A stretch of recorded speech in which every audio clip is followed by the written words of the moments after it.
মানুষ তুমি পাশে যে বহু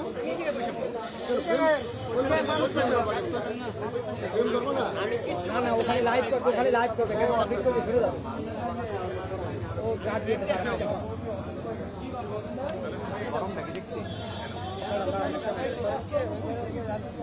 করে দেখলাম পরে আবার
এটা ভালো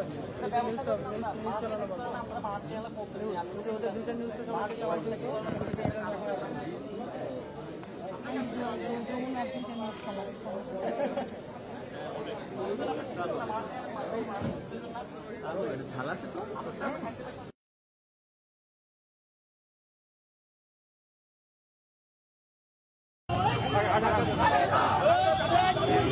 হাত দেন না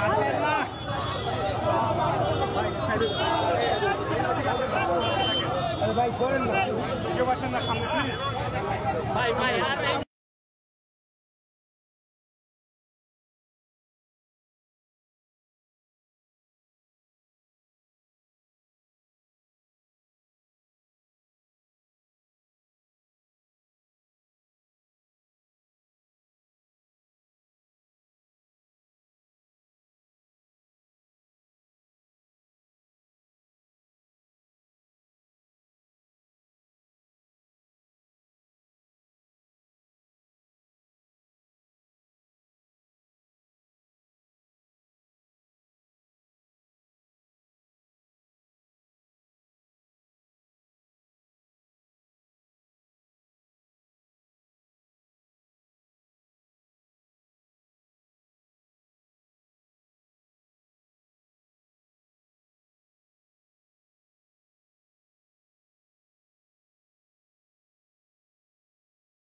অনেকদিন পর কথা হয় র্যান্ডম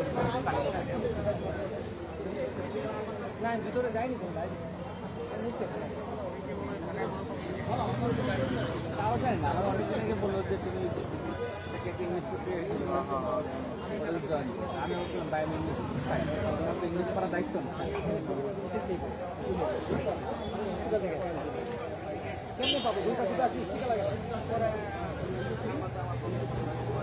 কেমন দুই পাশে স্টিকার লাগানো সবাইকে ইংলিশ পড়ে পরে মনে করেন যে হুজুরপুর আসার পরে 2 সেকেন্ডের জন্য অপেক্ষা তুমি বাংলা রিপোর্ট নিবি ওখানে ট্রান্সলেট করার জন্য লোক আছে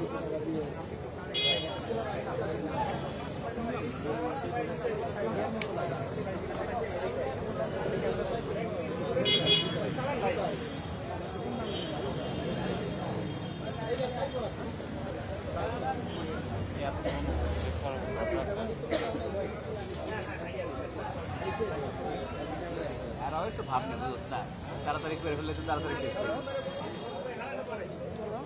তাড়াতাড়ি গেলে দাম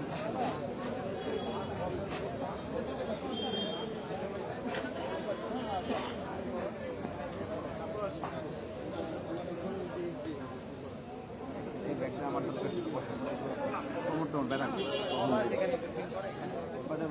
আমি 7টা লাইভ দিচ্ছি সবাই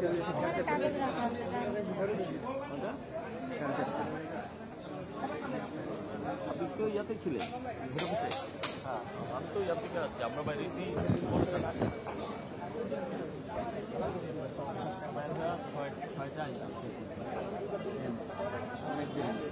কালকে তো আমার 2.5 ঘন্টা লাগছে কালকে মজার বিষয় হলো আমি এক্সপ্রেসওয়ে না ইয়েতে উঠছি এলিভেটেড উঠছি দিয়ে ওখানেও যাবো তো আমরা এলিভেটেড আজকে আমার ওই যে টোল প্লাজা ভাঙলো না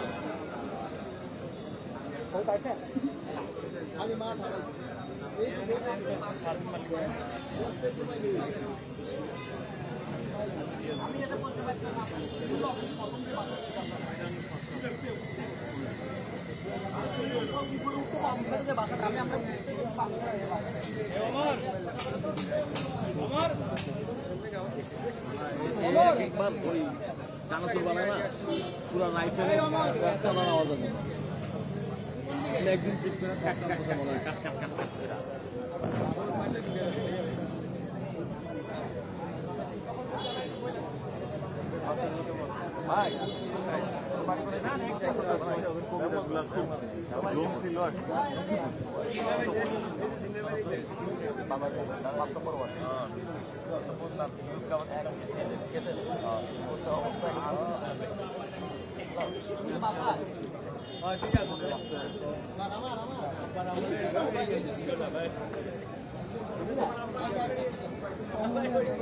ভাই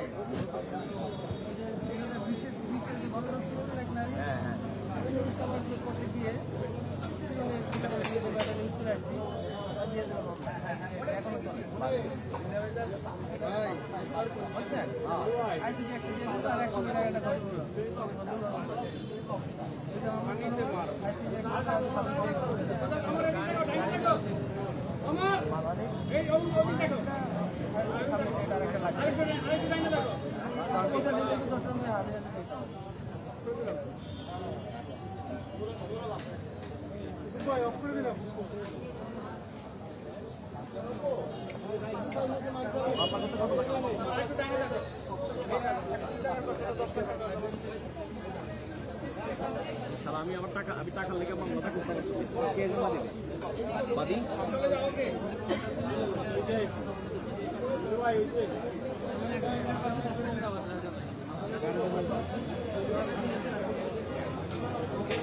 টাকা লেগে আমার মাথা করতে পারছি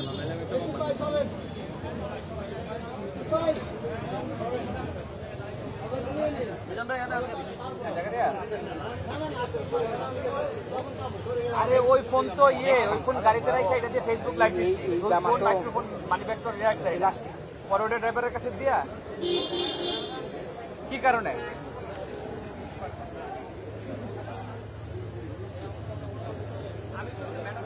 আমার মাঝখানে বন্ধন নিয়ম খাবার করতে ট্রেনিং ওয়ার্কার যে রোডটা এই রোডে ৭৪ সালের পরে এই প্রথম পানি আমি হচ্ছে সকাল আগের দিনও ওই রোড দিয়ে ফেলে গেছি, কোনো পানি ছিল না। পরের দিন সকালে আবার যখন ফেলে যেতে গেছি তখন দেখছি রোডে পানি উঠেছে। এখন আমি রোডের পাশে দাঁড়ায় লাইভ দেওয়ার জন্য রেডি হচ্ছি। ওই সময় গাড়িতে করে এক লোক যাওয়ার সময় সে সময়জীবী ইতিহাসটা যে কাহিনী হচ্ছে এইসবের কারণেই সে মোবাইলে ভিডিও করতে করতে বলছে, ভাই আর কোনো জায়গা পেলেন না, এখানে আসছেন 2 নাম্বার নিউজ করতে, পানি নাই কোথাও। সে তো আর জানে না আমি কি নিয়ে নিউজ করতেছি। আমার পেছনে রাস্তার পাশে পানি, রাস্তায় পানি উঠতেছে। ওইটা করে সে ছেড়া দিচ্ছে, ভাইরাল করে দিচ্ছে, 7 মিলিয়ন ভিউ হয়েছে। পানি রেখে হ্যাঁ। শুকনাটা দেখাচ্ছে। তো আমরা আবার ওইটার নিচে তার রিলসের নিচে কমেন্টসে আমাদের লাইভগুলোর লিঙ্ক দিয়ে দিচ্ছি, যে তাতে তার রিয়েলাইজেশন হইলে সে হয়তো সরাবে। বাট সে তো দেখতেছে এখন সে টাকা পেয়েছে। এখন আমি তো এই টাকার লাইগা মামলাটা করতে পারছি, আমার কোনো কনফার্ম রাখবো।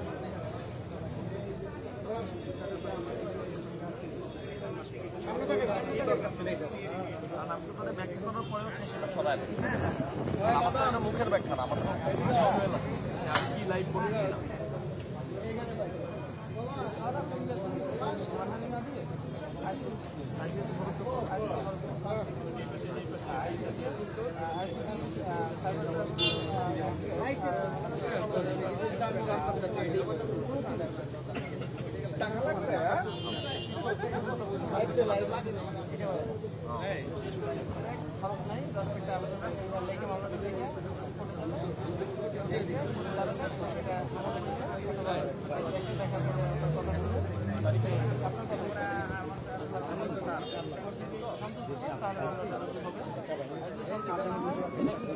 কোর্টে করতে পারবো নাকি ঢাকায় আসছি?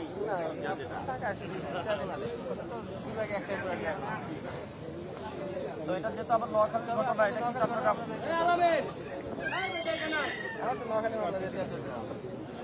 গেলে ওরা করবে কি হয়তো তাৎক্ষণিক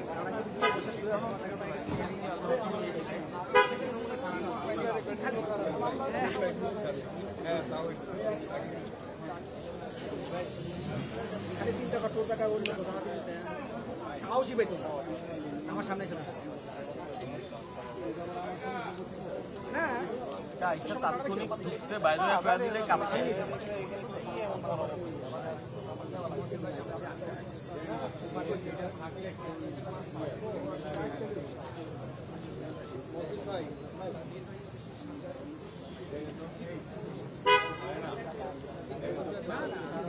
শুরু করেন।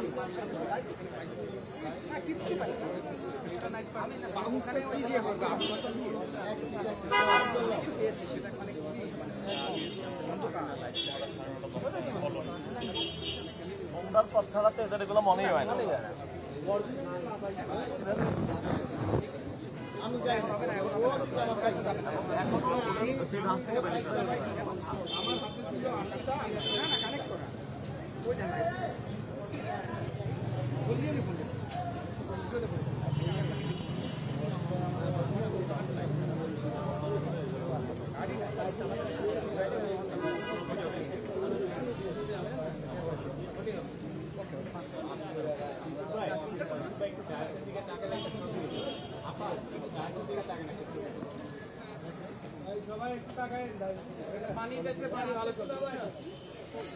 আজকে শাহরুল ভাই পানি খাওয়াবেন না আমাদের?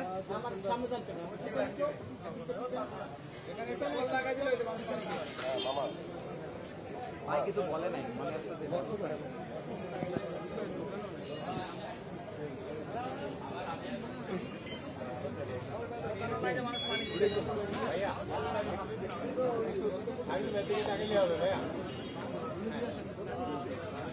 একটু পরে শুনতে চলে গেলাম।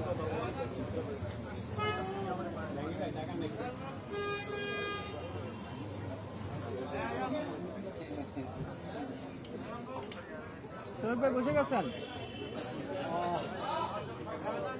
চলো না ভাই, আপনি দিয়ে দিয়েছিলেন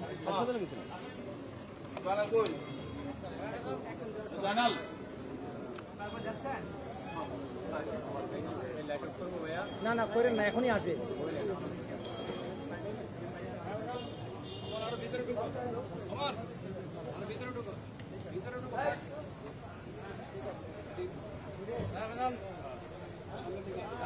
সামনে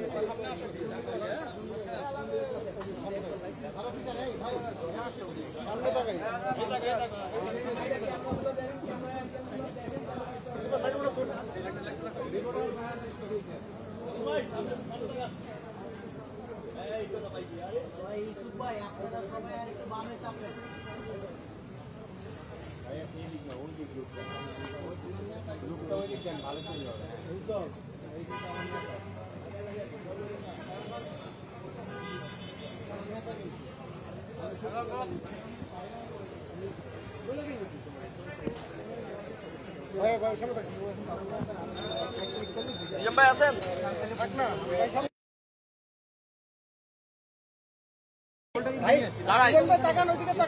ছবি নেবো এই পাশে দাঁড়ান, এই পাশে আমাদের কেবলটা এদিকে নিয়ে আসবে। ভাই আমি গেলাম না, আমি বসা আছি। বসেন থাকতে ভিতরে আর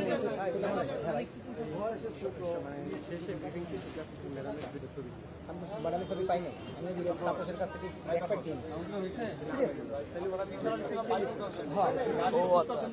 বড় ভাই আরো টাকা দাঁড়ান, 21 টিমের বড় ভাই একটু পিছিয়ে দাঁড়ান আর ভাইয়ের আপনি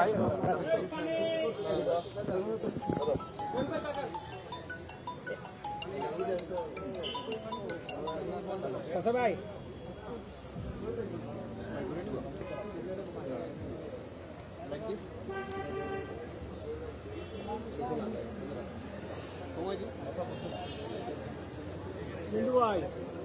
বেশি ঘুরে গেছে। লাইটটা বন্ধ করতে, লাইটটা বন্ধ করলে ভালো না। তুই না, আমি ওই যে সোহেল তুই তো পিছাবি, আমি এটা ইনসার্ট নিচ্ছি মামা। আমি কি করতেছি? গেমে ঢুকে গেছিস মামা। আর কন্ট্রাক্টর এসে দাঁড়ায় রয়েছে টাকা নিয়ে হাতে।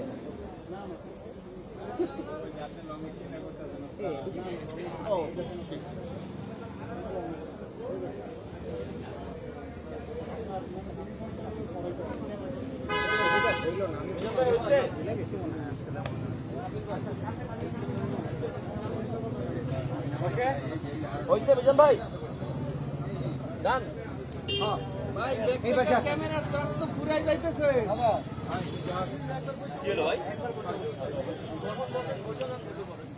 এখানেই থাকেন, আমি ছবি নেবো। বিকাশ ভাই সরে নি,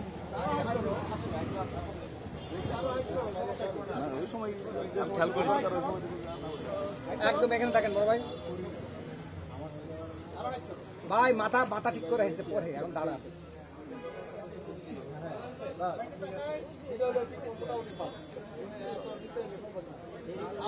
দিয়ে দাও না, দিয়ে দাও, নিয়ে আসো।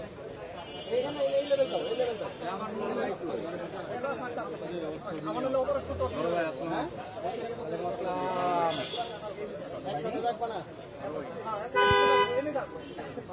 দিয়ে দিই।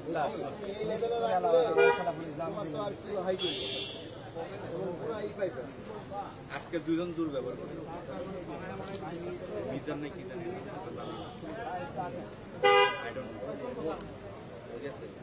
অর্ডারটা কেলা দিয়ে আরেকবার পাই।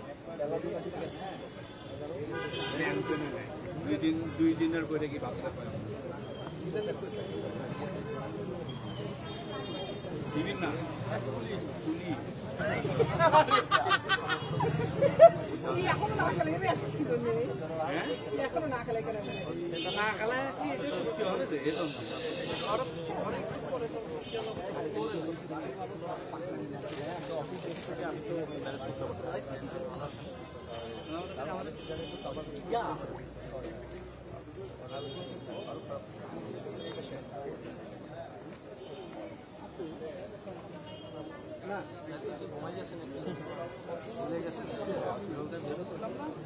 ওই সময়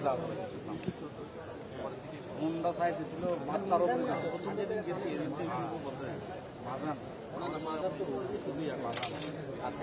নিজাম না নিজাম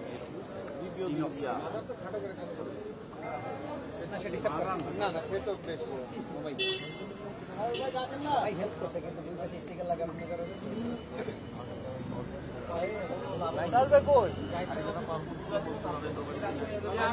লাইভে ঢুকবে আর কোন নেই।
পিছনে যাও, ওনার আরো পিছনে যাও, পিছনে ক্যামেরা, পিছনে যাও, আরো পিছনে। আপনি ঢুকেন, সাড়ে বাজে এখানে ঢুকেন। এই মিষ্টি ঢোকো না, হ্যাঁ ওইটা ঢুকেন, হ্যাঁ ঢুকেন।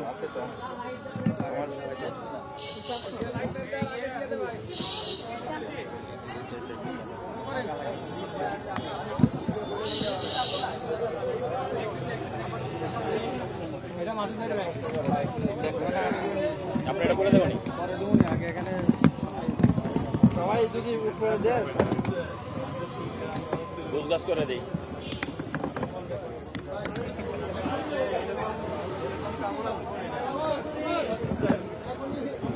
এই পাশে একটু চাপতে হবে ভাই, এই জায়গাটা আর চাপতে হবে। এই মোস্তাফিজ ভাই আর একটু চাপ দিয়ে পিছনে গেলে। হ্যাঁ আর সবাইকে স্পেস দিতে হবে।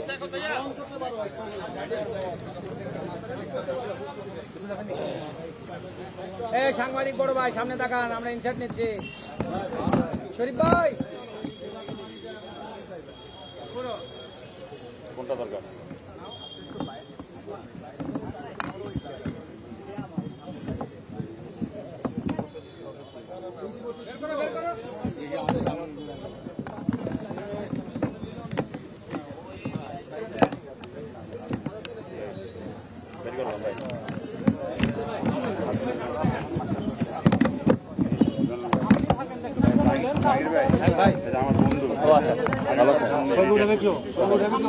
পরে আমি আসতে আচ্ছা পরে আছে ভাই আছে।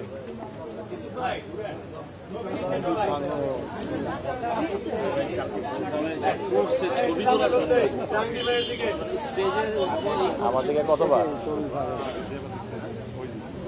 নিজে ইচ্ছা হয়ে থাকে সবার আমার দিকে দেখতে বলছে, আমার ছবি নেবে না, ওদের ছবি নেবে। লোকটা এদিকে থাকলে ভালো হয়।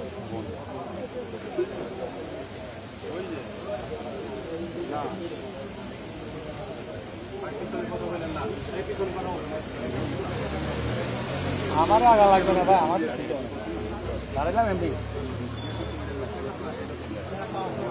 অনেক শুরু অভাব নাই 12 বছর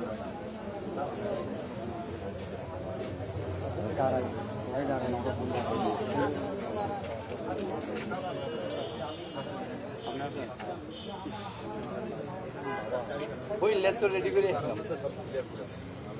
এই কি ডাকছে ভাবি খুশছিল তো ফোন দিল আমার এখন দিল না, এখন দিলে কই ওই আচ্ছা খুঁজতে ভাবি তো লেগে তো ফোন দেখ ভাবি অনেক দেখ না আমার মর্ডের জন্য ছিল গাড়ি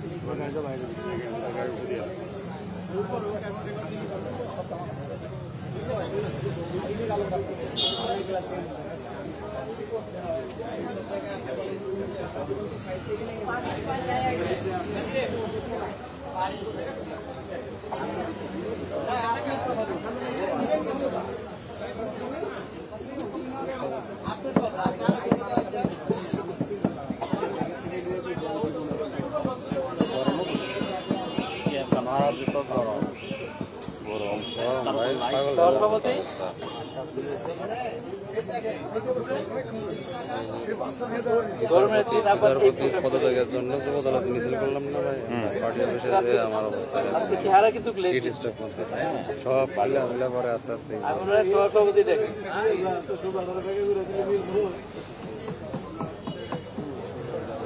কাউসার পাইছো? এর চেয়ে আর বেশি দরকার আছে? ওটা কিন্তু তুমি ফাইল করে রেখে দিতে পারো। তোমার কাছে তো, তোমার মিন্টুর কাছে তো গ্রুপে দিচ্ছিলাম অনেক আগে, তোমার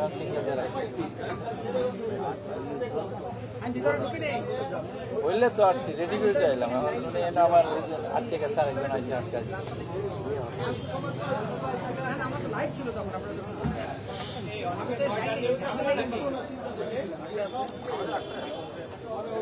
নটা নিউজ পাবে, নটা নিউজ পাবে।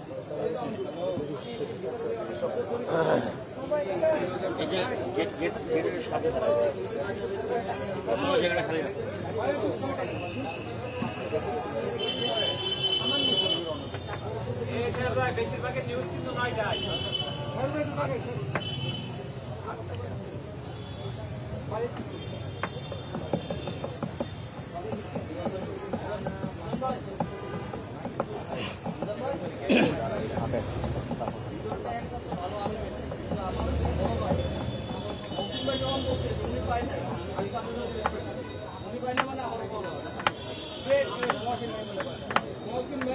কি দিল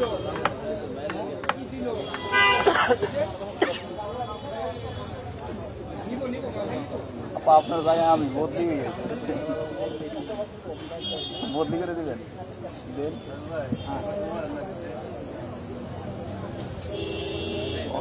খবর মিস করবো।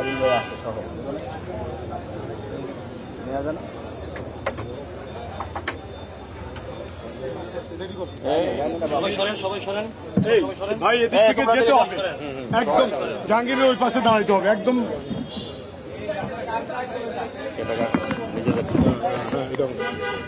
আরো চাপতে হবে, আরো চাপতে হবে। যাবেন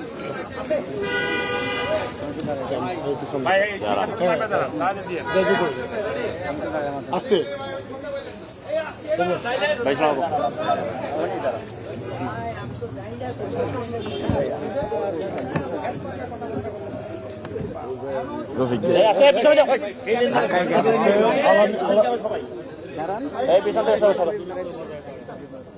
আর একটু পিছনে কাউসার ভাই একটু বলে দেন কি প্রশ্ন করবে নেই? ম্যাডামের শারীরিক অবস্থা এখন কি অবস্থা? হাতের নাম্বারটা ছবি নিতেছি ভাই আমি বলে নেই, তারপরে আপনার প্রশ্ন থাকলে আমরা শুনবো, ঠিক আছে? বিসমিল্লাহির রহমানির রহিম। সম্মানিত সাংবাদিক ভাই ও বোনেরা, আসসালামু আলাইকুম। এখানে আমাদের বাংলাদেশ জাতীয়তাবাদী দলের কয়েকজন কেন্দ্রীয় নেতৃবৃন্দ আছেন এবং ম্যাডামের চিকিৎসক ডক্টর আল মামুন সহ সম্মানিত উপস্থিতি, আপনারা দেখেছেন কিছুক্ষণ পূর্বে, প্রায় 30 মিনিট পূর্বে দেশনেত্রী বেগম খালেদা জিয়া এভার কেয়ারে 12 তারিখ আর্লি মর্নিংয়ে আমরা ওনাকে হসপিটালে ভর্তি করতে হয়েছিল এবং আজকে অর্থাৎ 7 দিন, প্রায় 18 তারিখ আজকে ওনাকে আমরা আবার বাসায় নিয়ে আসতে পেরেছি। মেডিকেল বোর্ডের ওখানে উনি একটা শাহাবুদ্দিন তালুকদার এর নেতৃত্বে আমাদের যে মেডিকেল বোর্ড আছে, professor doctor FM Siddiqui, professor doctor Nuruddin Ahmed, doctor Shamsul Arifin এবং প্রফেসর ডক্টর আবু জাফর মোহাম্মদ সালেহ এবং ডক্টর জাফর ইকবাল এবং ডক্টর, আমরা দিক থেকে আসতে কথা শুনেন, তা আমারটা শুনেন না কেন? তাহলে জুড়েই বলি আবার প্রথম থেকে।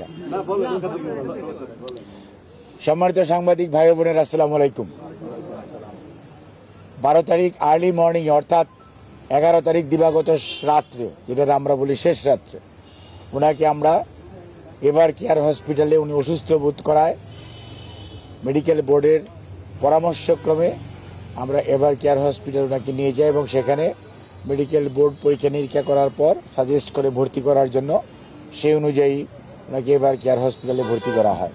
প্রফেসর ডক্টর শাহাবুদ্দিন তালুকদার এবং professor doctor FM Siddiqui, professor doctor Mohammad Nuruddin Ahmed, professor doctor Shamsul Arefin, professor doctor Abu Jafar Mohammad Saleh, professor doctor Masum Kamal এবং ডক্টর মোহাম্মদ জাফর ইকবাল এর তত্ত্বাবধানে উনি ওখানে চিকিৎসাধীন ছিলেন এবং দেশের বাইরে থেকেও আমাদের বেশ কয়েকজন ওভারসিজ কনসালটেন্ট আছে যারা আমেরিকাতে ইউকেতে থাকেন, ওনারাও এই ওনার যে মেডিকেল বোর্ড সেটাতে অংশগ্রহণ করে এবং ওনাদের পরামর্শক্রমে এই কয়েকদিন ওনার চিকিৎসা চলে। চিকিৎসা চলার পরে উনি কিছুটা সুস্থ বোধ করেন।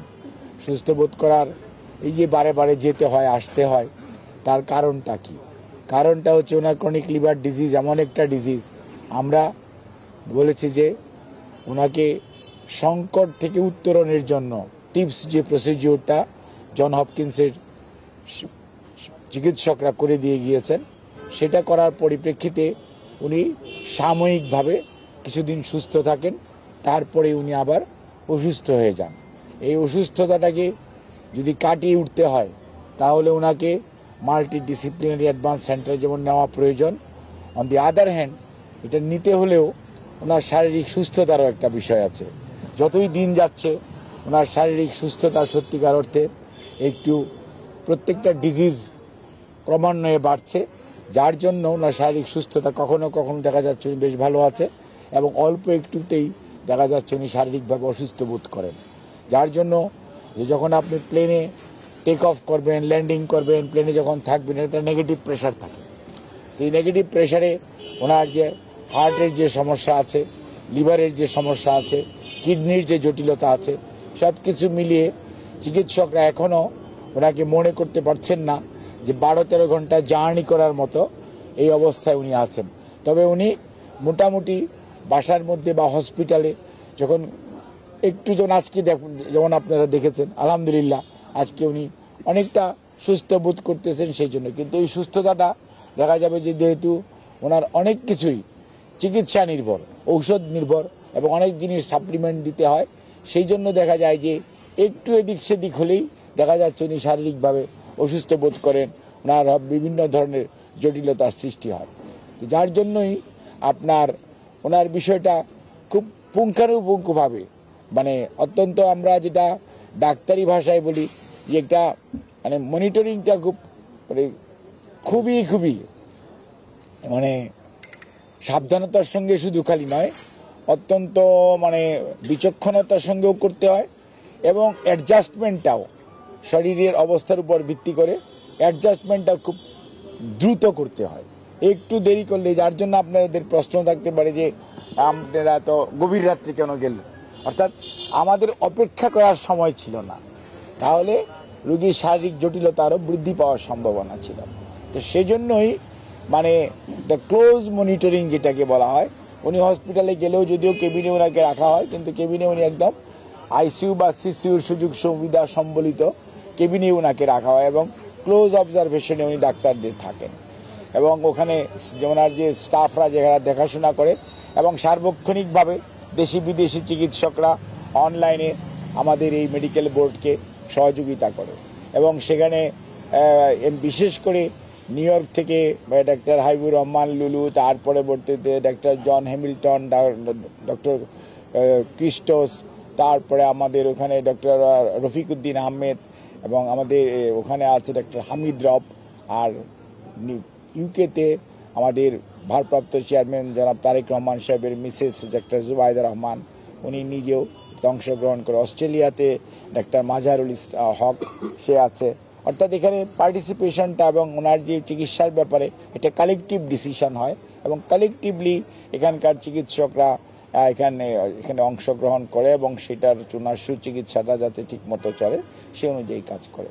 তো কাজে এই পর্যায়ে এবার উনি খুবই অত্যন্ত সাডেনলি ওনার শরীরটা কিছুটা খারাপ, কারণ ওনার রোগ প্রতিরোধক ক্ষমতা অন্য মানুষের চেয়ে কম। কাজে অল্পতেই দেখা যায় যে উনি অন্য একটা মানুষ যেটা সহ্য করতে পারে ওনার পক্ষে সেটা সহ্য করা খুব কষ্টকর হয়ে যায়। তারপরেও আলহামদুলিল্লাহ উনি মানুষের দোয়ায়, আল্লাহর অশেষ মেহেরবানিতে, চিকিৎসকদের প্রচেষ্টায় আল্লাহর কাছে শুকরিয়া যে উনি অনেকটা এখন ওই দিন রাত্রে এসছে, 12 তারিখে এসছে, আজকে অনেকটা সুস্থ, সেজন্য আমরা ওনাকে নিয়ে এসেছি। বাট এখানেও এই দেখবেন যে আজকেও মেডিকেল বোর্ডের ডাক্তাররা আসবে এবং ওনার স্বাস্থ্য পরীক্ষা যেটা বাসায় করা দরকার সেটুকু করবে, চিকিৎসা যেটা দেওয়া দরকার সেটা কিন্তু এখানে হাসপাতালে যেটা চলতেছিল সেটারই কন্টিনিউয়েশন এখানেও হবে এবং ওনার চিকিৎসার ব্যাপারে সবসময় হসপিটালে যেরকম ক্লোজ অবজারভেশন হয় বা মনিটরিং করা হয়, এখানেও একই ধরনের মনিটরিং করে আমরা চাই যে উনি একটু সুস্থ হলে তার পরবর্তী ওনার শারীরিক সুস্থতা একটু বাড়লেই আমরা ওনাকে যত দ্রুততার সম্ভব ওনার পরিবারে, বিশেষ করে আমাদের ভারপ্রাপ্ত চেয়ারম্যান তারেক রহমান সাহেব, ওনার মিসেস এবং ওনার ছোট ছেলে আরাফাত রহমান কোকো, ওনার মিসেস, ওনার ভাই এবং ওনার পরিবারের অন্য সদস্যরা, দলের সবাই, বিশেষ আমাদের দল ওনার সুচিকিৎসার জন্য যত দ্রুততা সম্ভব ওনাকে বাইরে নিয়ে যাওয়া। বাট বাইরে নিয়ে যাওয়ার ব্যাপারে এখন সবচেয়ে বড় প্রশ্ন দেখা দিয়েছে যে আজকে থেকে 2 বছর আগেও যখন আমরা বলতাম, আর আজকের বাস্তবতাটা ভিন্ন। আজকের বাস্তবতাটা হচ্ছে যে ফ্লাইং যে একটা টাইম এবং ফ্লাইংয়ের যে কন্ডিশনটা, এটা একটা গুরুত্বপূর্ণ আইটেম। এটা আমরা আপনাকে বুঝতে হবে যে নিজেরা যখন সুস্থ মানুষে যখন প্লেনে উঠে তার যে উঠার সময় এবং নামার সময় যে স্ট্রেস যায় সেটা ওনার পক্ষে কতটুকু উনি সহ্য করতে পারবেন বা পারবেন না, এইটা একটা মেডিকেল পয়েন্টের একটা প্রফেশনাল এটা দেখতে হবে। কাজেই আমরা চিকিৎসার ব্যাপারে খুবই আশাবাদী এবং ইনশাআল্লাহ যত দ্রুততার সময় নেওয়ার চেষ্টা করছি। বাকিটা আল্লাহ রাব্বুল আলামিনের অশেষ রহমত, তাহলেই আমরা হয়তো ওনাকে আপনারা দোয়া করবেন। আর উনি আপনাদের সবাইকে ধন্যবাদ জানিয়েছেন যে আপনারা উনি যাওয়ার সময় ওনার রাত্রিবেলায় গভীর রাত্রে আপনারা অনেকে এই নিউজ কভারের জন্যই করেছেন, এখনও আপনারা অনেক মানুষ অপেক্ষা, উনি কিন্তু এগুলো দেখেন, as she is a politician, সবসময় এগুলোকে উনি খেয়াল করেন এবং উনি আপনাদের সবাইকে ধন্যবাদ জানিয়েছেন এবং দেশের মানুষের দোয়ায় উনি আজকে পর্যন্ত গত 4.5 বছর যাবৎ 2021 সনের 10ই এপ্রিল উনি প্রথম কোভিড আক্রান্ত হয়। আর এর আগে ওনার রিউমেটয়েড আর্থ্রাইটিস, ডায়াবেটিস এবং সহ অন্যান্য জটিলতায় উনি বিএসএমইউতে প্রায় 1 বছরের অধিক সময় ভর্তি ছিলেন। কাজে এই যে সময় উনি ওনার চিকিৎসার ব্যাপারে আমরা ব্যয় হয়েছে এবং চিকিৎসা সত্যিকার অর্থে শুরুই হয়েছে উনি যখন 2020-এর 25শে মার্চ যখন ওনাকে বাসায় থাকতে দেওয়া হয়েছে, তারপর থেকে অ্যাকচুয়ালি ওনার চিকিৎসাটা শুরু হয়েছে এবং যে চিকিৎসা দেওয়া দরকার, কাজেই যে চিকিৎসা ওনার পাওয়া উচিত ছিল হসপিটালে বা জেলখানায় থাকা অবস্থায়, সত্যিকার অর্থে সেই চিকিৎসাটা না হওয়ার কারণেই আজকের যে জটিলতাটা সেটা অনেকটা বৃদ্ধি পেয়েছে বলে মেডিকেল বোর্ডের সকল সদস্যরা মনে করে। আপনাদের সবাইকে ধন্যবাদ।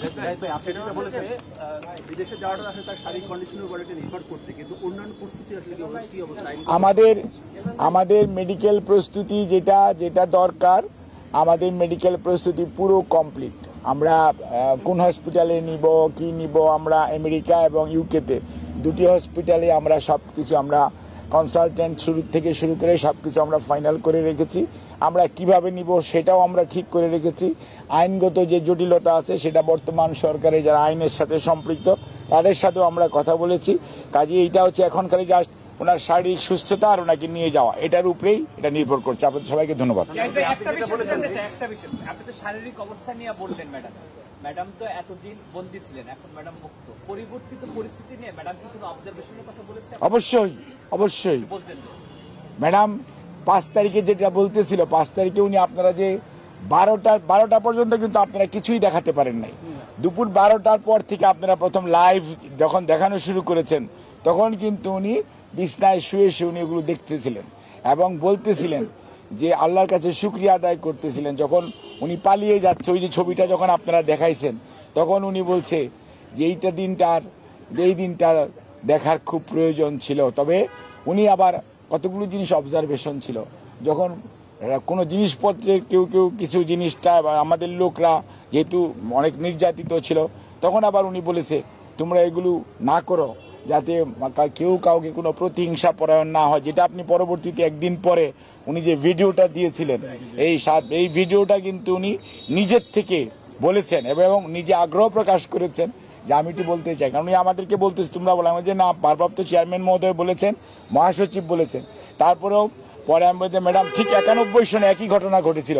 91 সনেও কিন্তু ম্যাডামের পরে ভিডিওতে বলতে হয়েছিল, আপনাদের যদি খেয়াল থেকে থাকে, এরশাদের পতনের পরে ঠিক একইভাবে তখন ম্যাডাম এই ভিডিওটা তখন আমরা হসপিটালে এটা রেকর্ড করে এটা শোনানো হয়েছিল এই কারণেই, যাতে নেতা কর্মী দেশের মানুষ যাতে কোনো অবস্থাতে আইন নিজের হাতে তুলে না দেয় এবং কোনো ধরনের প্রতিহিংসা পরায়ণতার মধ্যে আমরা যাতে না পড়ে আগের যে ঐতিহ্য সেটা আমরা ধারণ করতে চাই না, আমরা প্রতিহিংসা চাই না, আমরা আইনানুগ বিচার হোক সেটা চাই। এবং উনি এই পরিবর্তিত পরিস্থিতিতে উনি সত্যিকার অর্থে উনি অ্যাটলিস্ট আল্লাহর কাছে শুকরিয়া আদায় করে এবং উনি এই যে মানুষগুলো বিশেষ করে আপনারা খেয়াল করছেন গত পরশুদিন আমাদের মহাসচিব মহোদয় পঙ্গু হাসপাতালে গিয়েছিলেন, নিটোরে কেন গিয়েছিলেন? এটা ম্যাডাম নিজে আগ্রহ প্রকাশ করেছেন যে এই যে ছেলেদের হাত চলে গেছে, পা চলে গেছে, এই মানুষ চোখ চলে গেছে, চোখটা দেখার জন্য আমাকেও পাঠাইছিলেন। আর এটার জন্য উনি ব্যক্তিগতভাবে মনে করেন এদের পুনর্বাসনের জন্য দল যতটুকু সামর্থ্য আছে, সরকার তো সরকারের মতো করবেই, কিন্তু দল তার সবটুকু সামর্থ্য দিয়ে যাতে এদের পাশে দাঁড়ায় এটা কিন্তু উনি ফিল করেন এবং এর জন্য উনি মহাসচিবকে পাঠিয়েছিলেন মির্জা ফখরুল ইসলাম আলমগীর সাহেবকে। দলের পক্ষ থেকে আমাদের ভারপ্রাপ্ত চেয়ারম্যান মহোদয় ওনাকে বলেছেন যে ইয়েস আপনি চেয়ারম্যান এবং আমাদের পক্ষ থেকে যে সেই রুগীদের পাশে দাঁড়ানোর ব্যাপারে, এবং আমরা প্রত্যেকটা রুগীকে আশ্বস্ত করার চেষ্টা করেছি যে আপনাদের পুনর্বাসনের ব্যাপারে শুধু আপনারা নন, আপনাদের পাশে দেশের মানুষ আছে, বাংলাদেশ জাতীয়তাবাদী দল আছে। ধন্যবাদ। 8 ঘন্টা না, প্রায় 12 থেকে 13 ঘন্টা।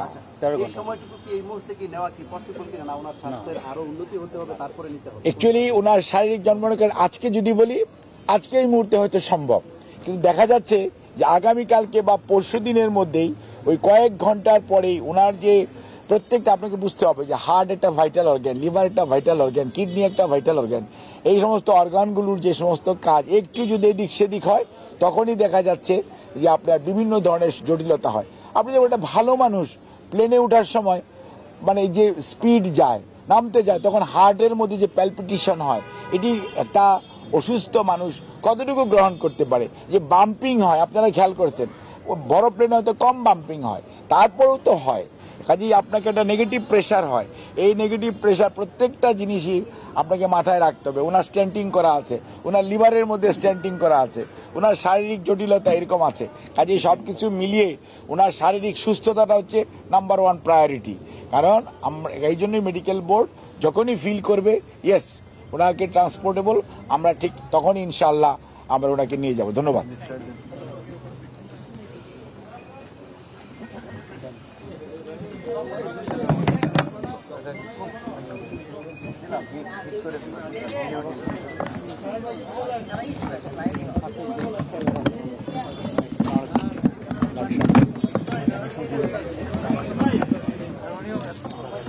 দাদা তুই আমাকে অফিসে নামা। শরীফুল ভাই